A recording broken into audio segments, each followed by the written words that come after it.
Лукашэнкаўскі прэм'ер-міністр Роман Галоўчынка не верыць у тое, што айчынная эканоміка перагрэлася. І ў той жа самы час ён прызнаў, што ў краіне растуць заробкі і тэмпы крэдытавання. Аб'ектыўна і па-беларуску агляд галоўных навінаў гэтай серады. З вами Віталь Бабін. Вітаю, што яшчэ сёння ў нас?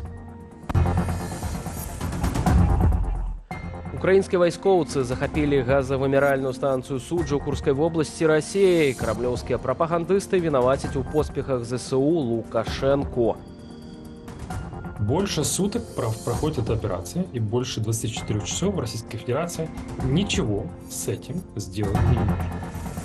Выдатна усведамляў, што робіць, псіхічных адхіленняў няма. Забойцу беларускія лізы неўзабаве выставяць абвінавачанне ў Варшаве. З удзелам падазраванага правялі следчыя дзеянні. Яму інкрымінуецца забойства з асаблівай жорсткасцю, звязанае са згвалтаваннем і разбоем з ужываннем небяспечных сродкаў. Беларускія школьнікі маюць недастатковую фізічную нагрузку, а яшчэ кожнае пятае дзіця мае залішнюю вагу.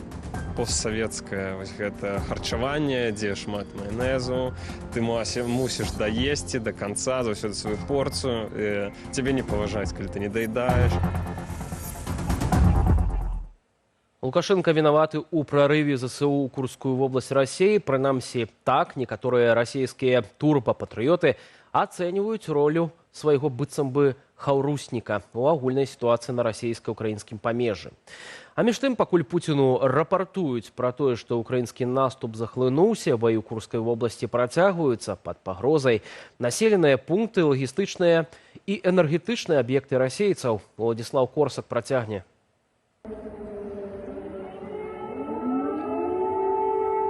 Наступ, як сцвярджаюць у расійскім Мінабароны збройных сілаў Украіны, працягваецца ў Курскай вобласці. Паводле прарасійскіх Z-каналаў прасунуцца яны змаглі на 25 квадратных кіламетраў углыб Расіі. Ёсць сведчанні пра знішчэнне расійскай баявой тэхнікі, у тым ліку танкаў і верталёта. Ні памежнікі, ні кінутыя на стрымліванне ўзброеных людзей расійскія салдаты тэрміновай службы не здольныя спыніць націску і трапляюць у палон.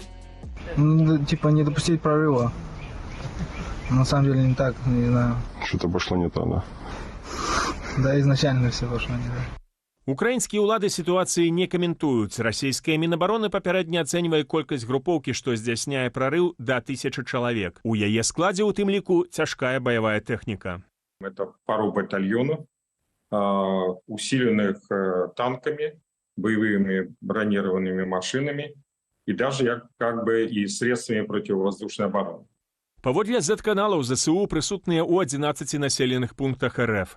У 3 Мікалаеве, Дар'іне і Свердлікаве ім удалося замацавацца і наладзіць падвоз паліва і боепрыпасаў. З зоны баявых дзеянняў расійскія ўлады, маўляў, спрабуюць эвакуяваць мясцовае насельніцтва. Мы в чем мать родила. Сначала прыгнули в машину, отъехали, потом пришлось возвращаться. З украінскага ж боку пашыраецца пакуль неафіцыйная інфармацыя, што збройныя сілы ўзялі горад Суджа, адміністрацыйны цэнтр раёну Курскай вобласці з насельніцтвам крыху больш за 5000 чалавек. Пад кантролем Украіны можа быць і газавымяральная станцыя Суджа, ключавы памежны аб'ект для транспартавання расійскага газу ў Еўразвяз. Автоматы, солдаты валяются.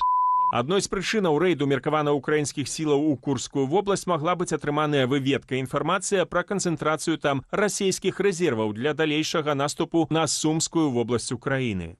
С военной точки зрения целесообразно упреждать действия противника и не ждать, пока начнутся такого рода действия, а проявлять инициативу, наносить самим удары и не давать возможность проводить им наступательные действия, то есть реализовывать их планы, те предварительные по открытию нового участка на Сумском направлении.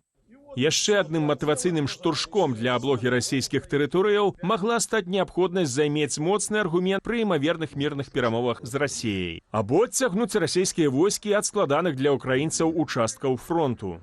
Что они сейчас могут, это снять резервы с так называемого Харьковского направления, то есть Волчанского направления, где они заглубились в мае, в июне на 10 километров, и попробовать именно вот этими силами нейтрализовать ситуацию Курскую. Если же они попытаются снимать войска с Донбасса, тогда придется останавливать наступление Донбасса.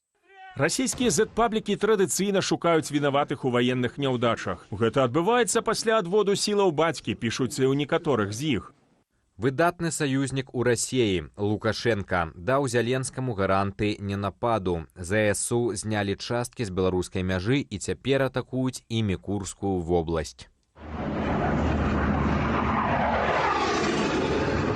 То бок яны ўпэўненыя, што на расійскую тэрыторыю зайшлі менавіта ўкраінскія сілы спецыяльных аперацыяў і дасведчаныя ў баях часткі аператыўнага камандавання «Поўнач», што яшчэ ў чэрвені стаялі на мяжы з Беларуссю. После того, как Лукашенко заявил, что напряжение снято, я там поговорил, хлопцы нормальные, они отошли, мы отошли, действительно против России это сыграло. Как ни крути, это было понятно и тогда. И тогда уже были обиды на Лукашенко, как так. Вот это вот облегчение позволило украинскому командованию забрать часть людей и использовать их на других направлениях. А Лукашенко действительно подыграл Украине. Версію, што Украіна паспрабуе захапіць Курскую АЭС, эксперты называюць нерэалістычнай. Сярод значных стратаў расейцаў могуць быць участак чыгункі Льгоў-Белгарад і шэраг трасаў, якія лагістычна забяспечваюць патрэбы расійскага наступу на харкаўскім кірунку. Таксама можа быць захопленая тэлевежа, з дапамогай якой пуцінская прапаганда транслюецца на памежныя вобласці Украіны. Уладзіслаў Корсак, Белсад. Больш за 13 мільёнаў еўраў штрафу літоўскага экспарцёра транспартавых сродкаў пакаралі за парушэнне міжнародных санкцыяў. На дадатак у кампаніі канфіскавалі 6 паўпрычэпаў для цяжкавікоў, паведамілі ў мытнай службе Літвы. У ведамстве патлумачылі, што літоўскі экспарцёр заключаў угоды з кампаніямі, зарэгістраванымі ў Беларусі, Казахстане і Турцыі, але пры гэтым не забяспечыў выканання абмежаванняў і абавязкаў у межах міжнародных санкцыяў, уведзеных згодна з рэгламентам еўразвязу ад 2014 года. Летась літоўскі сейм узмацніў адказнасць кампаніяў, зарэгістраваных у краіне за парушэнне эканамічных захадаў супраць Беларусі і Расіі. Падазраваны ў жорсткім забойстве беларускі Лізы Герцэн у Варшаве паўстане перад судом. Па выніках экспертызы на момант здзяйснення злачынства 23-гадовы Дорыян С. быў псіхічна здаровым і цяпер можа адказваць за свае дзеянні. Пасля затрымання мужчына ўжо прызнаў сваю віну. Пра новыя падрабязнасці крымінальнай справы Кацярына Гардзеева. Быў у свядомым стане і здольны паўстаць перад судом. Да такіх высноваў прыйшла камісія, што працуе з падазрываным у забойстве беларускі Лізы Герцэн у Варшаве. Пра вынікі экспертызы нашаму тэлеканалу паведаміў Пётр Скіба, прэсавы сакратар акруговай пракуратуры польскай сталіцы. Учора мы атрымалі комплексныя высновы – псіхіятрычныя, псіхалагічныя, сексалагічныя. З них вынікае, што падазраваны ў момант здзяйснення гвалту быў у сваім розуме. І цяпер гэта дае магчымасць найбліжэйшымі днямі накіраваць справу ў акружны суд у Варшаве. З удзелам падазраванага правялі следчыя дзеянні. Яму інкрымінуецца забойства з асаблівай жорсткасцю, звязанае са згвалтаваннем і разбоем з ужываннем небяспечных сродкаў. Напад на беларуску адбыўся ў ноч на 25 лютага сёлета. Менавіта тут злодзей прыставіў нож да горлу дзяўчыны, згвалтаваў яе, душыў, а потым пакінуў без прытомнасці на зямлі. Нягледзячы на тое, што здарэнне адбылося ў самым цэнтры мегаполісу, Лізу знайшлі толькі раніцаю. Я думаю, тут может быть некалькі фактараў. Па-першае, так, людзі могуць не разумець, што тое, што яны бачаць, ёсць гвалтам. А нават калі яны бачаць і разумеюць, хтосьці проста вырашае, што лепш не лезці, хтосьці думае, што самі разбяруцца, хтосьці баіцца. 6 дзён польскія дактары змагаліся за жыццё дзяўчыны, але ўратаваць 25-гадовую беларуску не ўдалося. 1 сакавіка яна памерла ў рэанімацыі. Неўзабаве паліцыя Варшавы затрымала 23-гадовага Дор'яна С. Пры ператрусе ў яго дома знайшлі асабістыя рэчы ахвяры. Цяпер хлопцу пагражае ад 15 гадоў зняволення да пажыццёвага пакарання. Канчатковае абвінавачванне абвесцяць 9 жніўня. Усе звярталі ўвагу на акалічнасці гэтай справы, моцна праз яе перажывалі. Мяркую, гэта было дадатковай матывацыяй для паліцыі і пракуратуры, каб максімальна хутка расследаваць злачынства. Мы маем надзею, што злачынца будзе як мага хутчэй асуджаны. Забойства беларускі зрабілася для польскага і беларускага грамадства нагодаю, каб зноў узняць пытанні жаночай бяспекі. Неўзабаве пасля здарэння ў Варшаве прайшоў марш «Яе звалі Ліза», а таксама акцыя пратэсту супраць гвалту. Польскі кангрэс жанчын звярнуўся да мясцовых палітыкаў з патрабаваннем вярнуць жанчынам права прымаць рашэнне адносна ўласнага цела і абароны сваёй цэласці. У адказ урад паведаміў пра намер пераглядзець пакаранне за згвалтаванне і ўдакладніць само значэнне гэтага злачынства. Такога кшталту змяненні патрэбны і беларускаму заканадаўству. Толькі летась у нашай краіне 312 жанчын сутыкнуліся з гвалтам сексуальнага характару. 794 пагражалі забойствам. 54 дзяўчыны ва ўзросце да 18 гадоў сталіся ахвярамі сексуальных злачынстваў. Такую сумную статыстыку прыводзіць Белстат. Было б добра лепш дэталізаваць злачынства сексуальнай сферы, па-першае, каб было больш магчымасці разглядаць розныя, не самыя стандартныя сцэнары.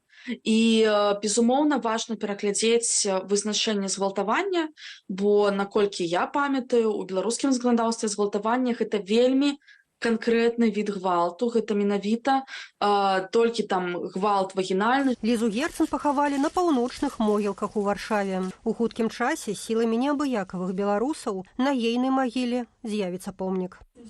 Кацярына Гардзеева, Белсат.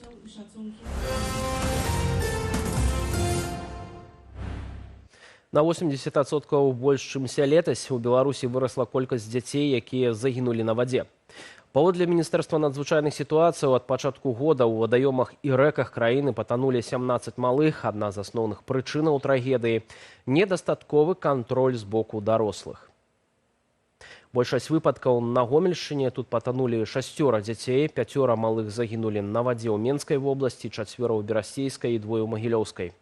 Агулам у Беларусі з пачатку гэтага года патанулі 245 чалавек. З іх больш як траціна была ў вадзе ў нецвярозым стане. Выратаваць на вадзе за гэты перыяд адмыслоўцы змаглі 173 асобы, у тым ліку 49 дзяцей. 8-гадовы хлопчык, на якога абрынулася школьная брама ў Віцебску, цяпер у стане сярэдняй цяжкасці. Пра гэта распавялі лекары ў эфіры тэлеканалу ОНТ. Тым часам на месцы здарэння пабываў міністр спорту Сергей Кавальчук. Ці можна было перадухіліць бяду і чаму не зрабілі выснову з папярэдніх падобных выпадкаў? Андрэй Сульжыц. Стан 8-гадовага хлопчыка, на якога ўпала футбольная брама, расцэньваецца як сярэдняй цяжкасці. Пры гэтым дактары абнадзейваюць, траўма не патрабуе хірургічнага ўмяшання і неўзабаве хлопчыка перавядуць з рэанімацыі ў нейрахірургію. Як жа так выйшла, што падчас спартовых заняткаў дзіця пацярпела? Это обычная халатность, это непонимание, как вообще, что такое безопасность детей. Они же повисают там на этих воротах руками, и все. Ворота должны быть неподвижны. І гэта не адзінае здарэнне. З 2016 года адбылося прынамсі 10 выпадкаў падзення брамы на дзяцей. Адна з прычынаў у тым, што брамы не замацаваныя. Такія здарэнні нярэдка заканчваюцца трагедыяй. Пазалетась у Менску 12-гадовы хлопчык ад удару брамай памёр, не прыходзячы ў прытомнасць. Пры гэтым мясцовыя жыхары падавалі заяўку ў жыллёва-камунальнае ўпраўленне з просьбай замацаваць браму. У выніку пакаралі чыноўніцу, намесніцу дырэктара ўпраўлення. Прысудзілі 3 гады калоніі пасялення. А следчы камітэт правёў правяранне дзіцячых пляцовак. Па выніках правярання на дваровых тэрыторыях адрамантаваныя каля 500 адзінак спартовага інвентару. Яшчэ больш за 230 адзінак былі дэмантаваныя, бо не падлягалі рамонту. У Польшчы, напрыклад, пытанне са спартовым інвентаром змаглі развязаць некалькімі спосабамі. Все ворота зафиксированы, то есть их нельзя переносить, нельзя ничего. Если ты хочешь какие-то переносные воротики, то они будут маленького размера, и они не смогут себе причинить никаких физических там моментов. Если большие ворота, у нас есть сзади утяжелители. Специально для того, чтобы мы сзади кладем, чтобы дети при желании не смогли перевесить эти ворота. Па здарэнні ў Віцебску завялі крымінальную справу. Вядзецца пошук вінаватых у неналежным выкананні абавязкаў для запэўнівання бяспекі. Месца здарэння паспеў наведаць міністр спорту Сергей Кавальчук, які запатрабаваў ад кіраўнікоў спартовых арганізацый узяць пад кантроль вучэбна-спартовыя заняткі. Андрей Сульжиц, Белсат. А прокуратура Віцебскай вобласці не задаволіў узровень вайскова-патрыятычнага выхавання ў мясцовых школах. Правяранне, як пішуць, выявіла хібы ў працы выкладчыкаў і недастатковасць кантролю з боку адміністрацыяў навучальных установаў. Пракуроры адзначылі, што ў мерапрыемствах зазвычай удзельнічаюць адныя і тыя ж вучні, а ў якасці гасцей на імпрэзы не заўсёды запрашаюць сілавікоў, ветэранаў баявых дзеянняў і нават прадстаўнікоў грамадскіх аб'яднанняў. Парушэнне вайскова-патрыятычнага выхавання выявілі больш як у палове са 117 правяраных устаноў адукацыі Віцебшчыны. Таксама ў ведамстве адзначылі, што да дысцыплінарнай адказнасці прыцягнулі 5 службоўцаў. Кожны пяты беларускі школьнік мае лішнюю вагу. Навукоўцы Акадэміі навук сведчаць, што праблема дзіцячага атлусцення вельмі сур'ёзная. Акрамя няправільнага харчавання, сучасным дзецям не стае фізічныя нагрузкі. Тэму працягне Александр Дегтяроў. Яўген музыка і блогер. Ён у добрай фізічнай форме і вядзе актыўнае жыццё. Нічога не нагадвае пра тое, што ў юнацтве ён меў лішнюю вагу, якая даходзіла да 103 кілаграмаў. Яно пачало, скажем, як это сказаць, спрыяць толькі ў негатыўным сэнсе на здароўе. Ну, такі ж некамфортна хадзіць, вось уявіце, калі твоя нармальная вага каля 80, скажем так, комфортная, ты цягаеш з сабой мех цаменту умоўна заўсёды. Адна з прычынаў набору вагі, са слоў Яўгена, гэта харчовыя звычкі, якія перадаюцца ад бацькоў. Постсавецкае вось гэта харчаванне, дзе шмат маянезу, ты мусіш даесці да канца заўсёды сваю порцыю, цябе не паважаюць, калі ты не даедаеш. У вайне хлеб гэта была там ценнасць, ты маеш даесці гэты хлеб, а ты ўжо не хочаш. Ну, это было вось такое выхаванне. Паводле Нацыянальнай акадэміі навук, 20% беларускіх дзяцей маюць лішнюю вагу, як вынік спадарожныя захворванні. Атлусценне дзяцей вельмі часта выклікае праблемы з апорна-рухальным апаратам. Таксама гэта рызык развіцця артэрыяльнага ціску павышанага, гэта фактар развіцця цукровага дыябету. Празмернае спажыванне ежы характэрнае для школьнікаў. Згодна з даследаваннем навуковага цэнтру «Маці і дзіця», навучэнцы часта заядаюць стрэс, звязаны з працэсам сталення і ўспрымання сябе як асобы. Фастфуд, газіроўка, салодкая – гэта тое, што так любяць падлеткі. З'еў бургер, запіў салодкім напоем і адразу зняў настрой. Але ж навукоўцы зазначаюць, што атлусценне ўзнікае ад такой ежы ды нястачы фізічнай актыўнасці. І заняткаў фізкультуры ў школе недастаткова для забеспячэння нагрузкі, патрэбнай для правільнага развіцця дзіцячага арганізму. Гэткія вынікі прэзентавалі сёння навукоўцы Беларускага дзяржаўнага медычнага універсітэту. Поэтому обязательно должны быть дополнительные формы двигательной активности. Какие-то спортивные секции, это могут быть какие-то танцевальные кружки, это могут быть просто прогулка активная на свежем воздухе.